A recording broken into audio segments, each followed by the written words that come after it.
जय श्री कृष्ण। तो स्वागत है तमारू अमारा नवा विडियो में। तो आज आपणे बे बटेकाथी फराળી ચેવડો बनावવાનો છે। તેની માટે મેં અહીંયા બે બટેકા લઈ લીધા છે અને તેની છાલ કાઢી નાખી છે। તો મેં અહીંયા વેફર પાડવાનું મશીન જે આવે તે લઈ લીધું છે અને તેમાંથી આપણે વેફર પાડી લેવાની છે। પહેલાં પછી એક ચાકુ લેવાનું છે ને ચાકુની મદદથી पतली पतली स्लाइस कापी लेवानी छे। तो मैं अहींया चाकूनी मददथी पतली पतली स्लाइस कापी लीधी छे अने आवी ज रीतना आपणे बीजी बे वेफर एक साथे जॉइंट करी छे अने तेनी पण आपणे पतली पतली स्लाइस कापी लेवानी छे। मारी पासे आ लच्छा बनाववानुं मशीन नहोतुं एटला माटे मैं अहींया चाकूनी मदद लीधी छे।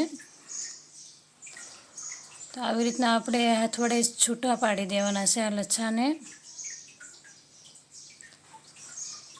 તો સરસ એવા લચ્છા આપણે મેં અહીંયા બનાવી લીધા છે। તો તેને આપણે એક બાઉલમાં ટ્રાન્સફર કરી દેવાના છે અને 4 થી 5 વખત પાણી બદલાવી અને તેને આપણે ધોઈ લેવાના છે। તો મેં અહીંયા 4 થી 5 વખત ધોઈ લીધા છે। તમે જોઈ શકો છો પાણી એકદમ ચોખ્ખું થઈ ગયું છે। પછી આપણે છે ને એક રૂમાલ પાથરી દેવાનો છે અને તેની ઉપર આ લચ્છાને પાથરી દેવાનું છે જેથી કરીને તે સરસ રીતે સુકાઈ જાય।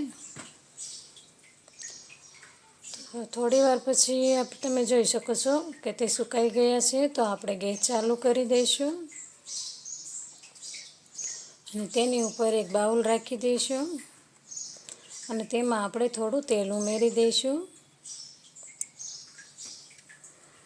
તો જરૂર પ્રમાણે આપણે તેલ લેવાનું છે અને તેલને ગરમ થવા દેવાનું છે। તો તેલ આપણું ગરમ થઈ ગયું છે। તો આ બધા જે બટેકાના લચ્છા બનાવ્યા છે મેં તો તેમાં ઉમેરી દેવાના છે અને તેને તળી લેવાના છે। થોડા થોડા કરીને તળવાના છે અને તેલને આપણે વધારે ગરમ રાખવાનું છે। તો તેવી જ રીતના મેં અહીંયા બીજા લચ્છા પણ તળી લીધા છે। જો તમે ગળો તીખો ગમે તેવો ચેવડો ભાવતો હોય તો તે પણ તમે આવી જ રીતના બનાવી શકો છો। તો હવે છોકરીઓને રવિવાર આવે છે, મોણાકત આવે છે રહેવાનું, તો ખૂબ જ ઉપયોગી રેસીપી છે આ। તો મેં અહીંયા બીજી વાર પણ તળી લીધા છે અને બધા જ આપણે તળીને એક ડીશમાં લઈ લીધા છે અને થોડા કાજુ બદામ અને સિંગદાણા તો તે પણ તળી લીધા હતા।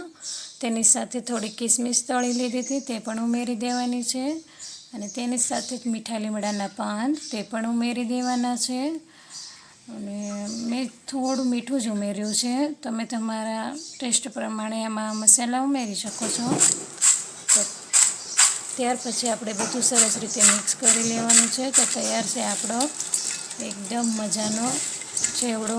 જો તમને અમારો વિડીયો ગમ્યો હોય તો લાઈક શેર અને સબસ્ક્રાઈબ કરવાનું